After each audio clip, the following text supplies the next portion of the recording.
Europe is facing the worst financial crisis in a generation. It all started in 2007 in the United States, where over-optimistic banks went bankrupt as a result of bad lending in the mortgage market. In September 2008, the fourth largest American investment bank, Lehman Brothers, collapsed. The crisis has since spread to the rest of the world. A vicious circle developed. Banks stopped lending to each other and credit dried up. To prevent a complete collapse of the banking system, European governments came to the rescue of their banks with urgent support on an unprecedented scale. 4.5 trillion euros, the equivalent of 37% of the EU's annual GDP, were committed between 2008 and 2011.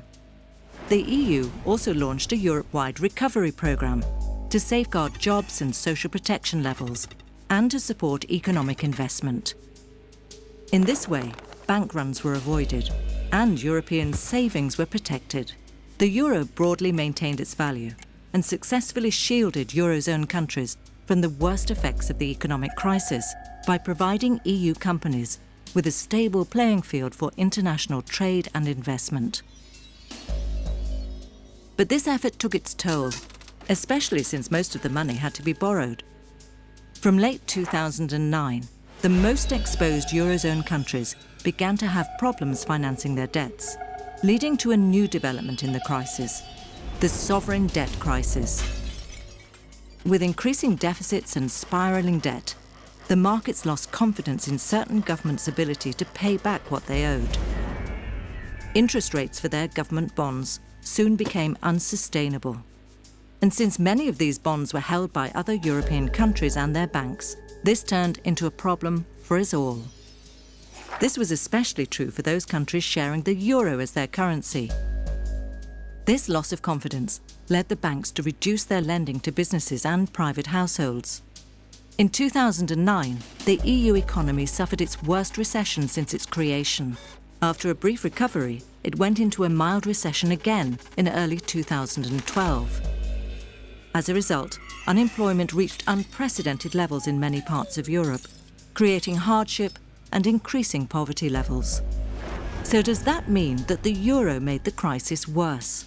No, not all Eurozone countries built up excessive debts, and not all countries outside the Eurozone kept their debt under control.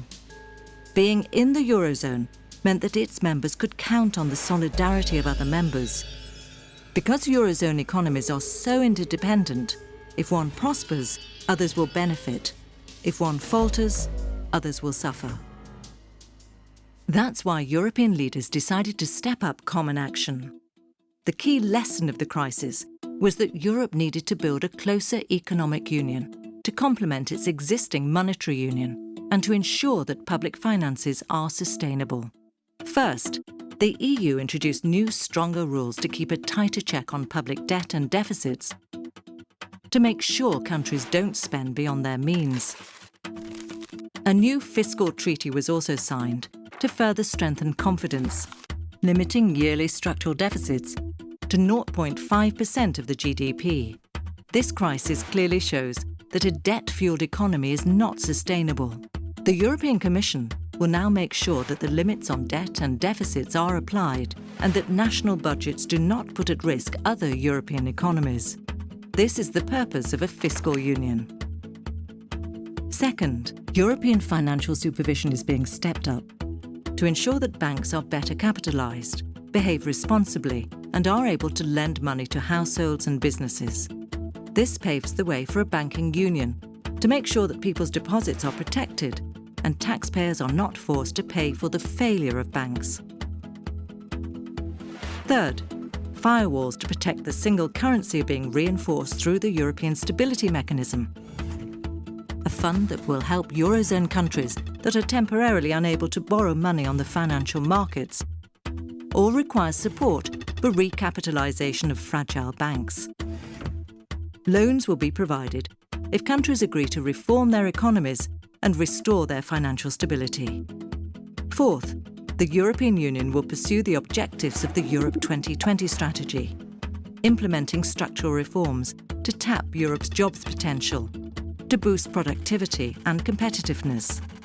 This implies targeted investments, using EU and national funds to sustain cutting-edge research, spread innovation and latest technologies, connect up Europe's transport and energy grids, and bring high-speed internet to all Europeans, wherever they live.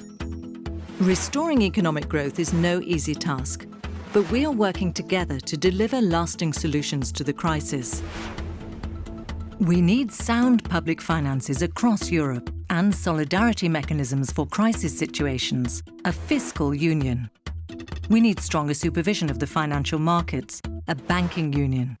We need a deeper economic union with targeted investment to boost growth and competitiveness. The European Union is a people's project, anchored in democracy and accountable to voters. It must emerge from this crisis stronger and more united than ever. A true political union with a reinforced European Parliament, a prosperous home for its 500 million citizens, and a strong player in the world.